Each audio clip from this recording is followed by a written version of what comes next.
Our project is Extinction, Risk, and Migratory Species by Eli, Aidan, and Travis. Extinction, risk, and migratory species. 1 in 5 migratory species listed by the CMS is at risk of extinction.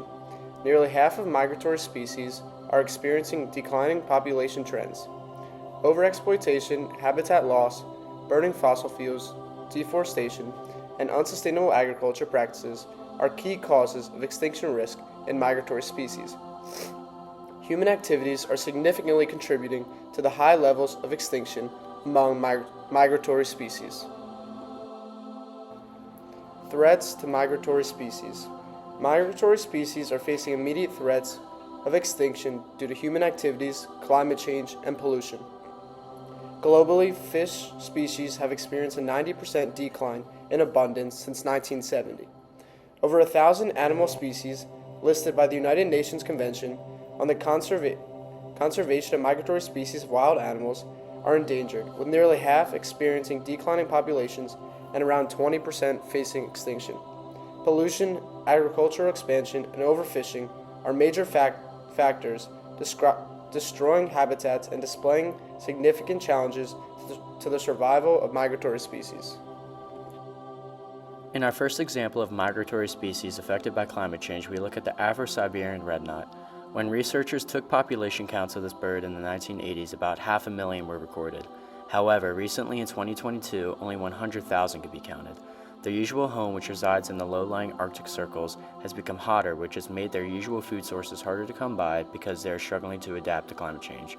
Climate change has also brought about a change in weather patterns, which has caused the red knot's internal clock to become defective, making it harder for them to detect seasonal changes, harder to give birth to offspring, which creates a hazard for the birds leaving their homes too early and potentially not finding food.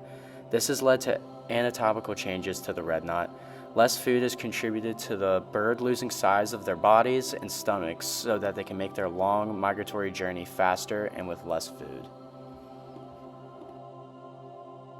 A second example could be seen in the Alaskan native caribou.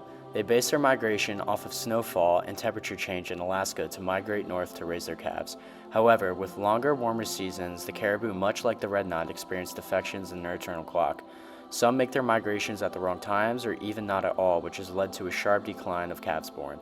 The population of caribou has dropped from 4.7 million in the 90s to a more than 50% drop of 2.1 million in 2018. Indicators of the impacts of climate change. Indicator species are used to show how well a species or habitat is doing and how humans are impacting it. Indicator species overall show the impact that climate change has had on an environment based off of how well the certain species is doing. Indicators cover wide areas to track even minor changes that can have large impacts on the environment. It's very important that indicator species have large impacts, statistics, data, and can apply globally. Indicators are also used to differentiate between negative impacts and positive impacts, such as growing populations or decreasing populations. Protecting migratory species from climate change. Naturally, the best ways to help migratory species is simply to reduce our carbon emissions. But other major things hurting them are things such as poaching and pollution. Making efforts to reduce both of these would drastically help the species. Also, making more efforts to create their routes and ways they travel much safer would benefit these species greatly.